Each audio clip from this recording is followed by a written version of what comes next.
And welcome back. You're still watching It's a Beautiful Day. This is Weather HQ. Now, as the nation continues to improve its disaster preparedness and resilience, the second quarter nationwide simultaneous earthquake drill is vital in educating and equipping communities to respond effectively to earthquake hazards. Now, to learn more about the details, joining us via Zoom is the spokesperson from the Office of Civil Defense, Director Noel Bendijo. Magandang umaga po. Thank you so much for joining us, Director, and it's a beautiful day. Hi, Sir Paulo. Good morning. Thank you for having me. Director, we were joking off the air that we wish Superman could help us every time there's an earthquake, especially with the segment we just had right before this. But since we don't have Superman able to help us, can you tell us a bit more about the details of that earthquake drill that's going to happen tomorrow? Yeah, well, the remark about Superman is just really to emphasize the point that we really need all the help when it comes to disaster response and preparations. But to your question, we'll be conducting the second nationwide simultaneous earthquake drill. Today, we'll be having the ceremonial pushing of the button by 9 o'clock for the performance of the duck cover hold.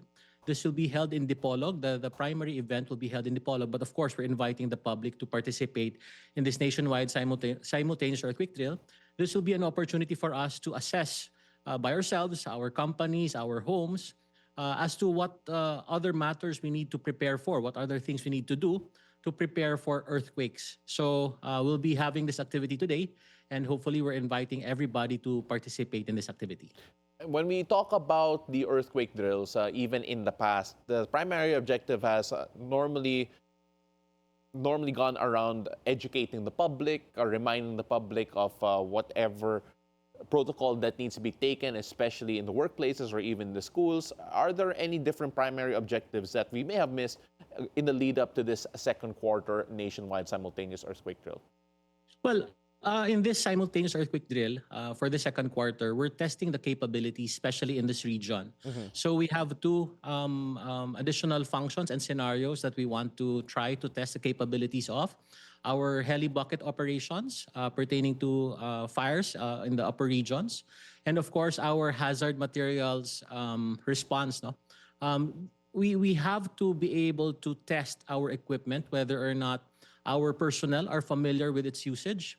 It cannot be a scenario wherein the disaster strikes and then that's when we figure out how to operate things, how to operate machineries. So these are the two primary functions that we will be focusing on this nationwide simultaneous earthquake drill. And the third one being the relevance and the significance of communication, because there will be participants from our amateur radio enthusiasts.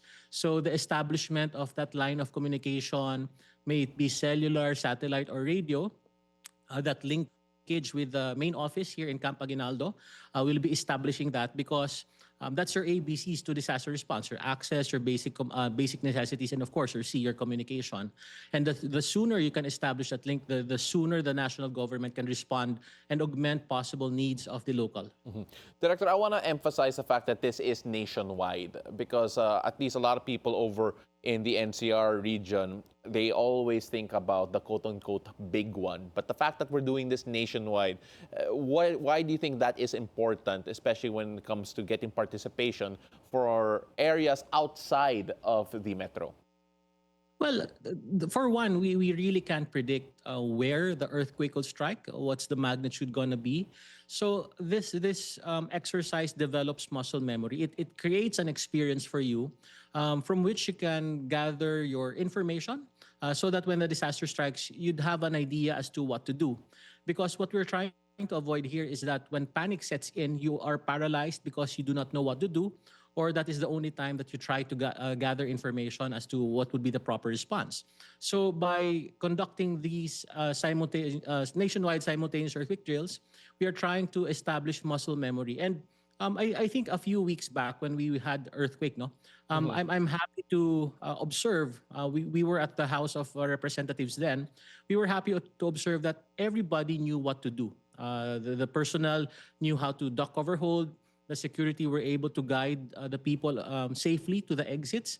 And everybody was either covering their head or probably using some hard object to cover their head. So we're getting there. We're developing that muscle memory already. But for us, we need to keep on repeating it so that when the disaster strikes, we really know what to do.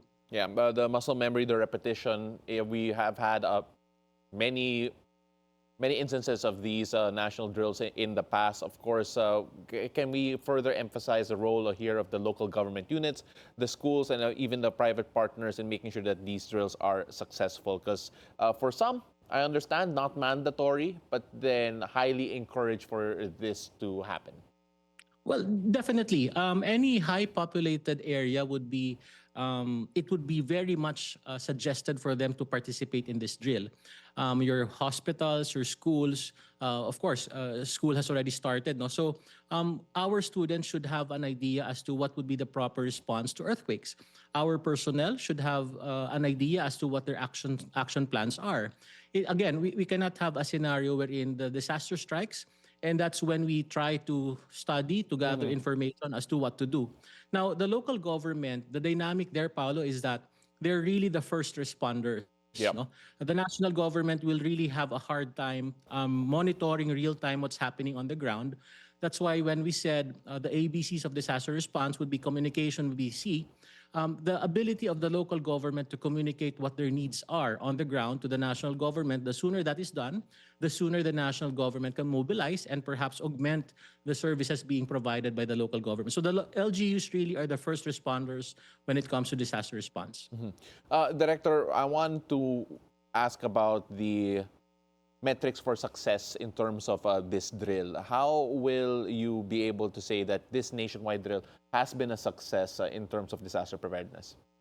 Well, for one, we have invited observers also, no, from the different agencies, including this time around from the Department of Information and Communication Technology, our NTC as well, including our DSWD, because they would be able to observe what's happening during disaster response. No? So, for instance, our DICT can study and evaluate as to what other measures, what other gaps do we need to fill in so that we'd be able to communicate faster with the national government. So in terms of metrics, I think really it's a moving target. No? Yeah. But the more we conduct nationwide simultaneous earthquake drills, the more we are able to cover different scenarios, because that's the other thing. When it comes to disaster, you can't really give it a time. It can be morning, it can be evening, sunny or rainy. So we're trying to create more scenarios. We're trying to conduct the earthquake drill in different time periods so that we'd be able to measure our response time, our capabilities, given the different scenarios.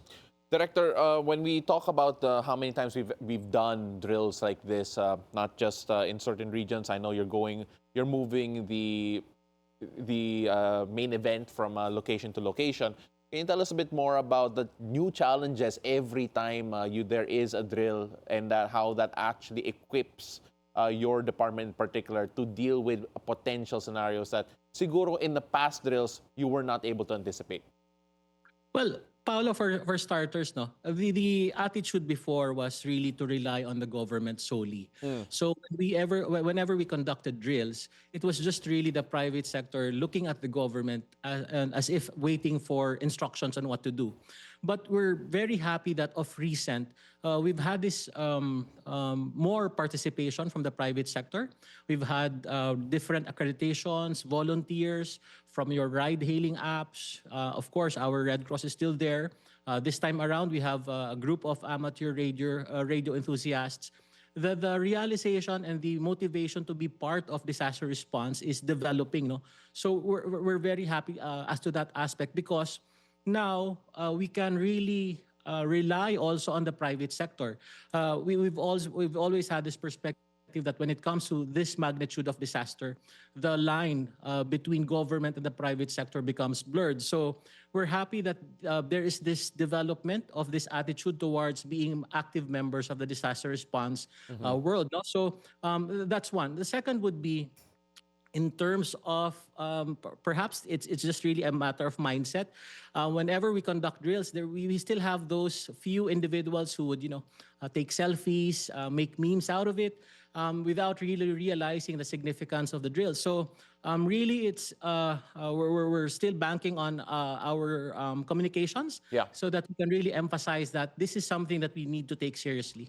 Director, before I let you go, because we're running out of time, how can people find out more about the drill and, of course, reach out if they are interested in participate and, of course, educate themselves when it comes to disaster preparedness?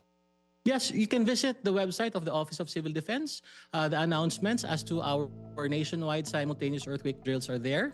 You may also reach us through our emails. If you would want to participate in any manner, please feel free to visit any of our websites, including the NDRRMC. He's the director, Chris Noel Bendijo, and thank you so much for sharing this information and of course important reminders when it comes to the upcoming nationwide simultaneous earthquake. Maraming salamat po. Another pleasure having you here. Thank you and good morning.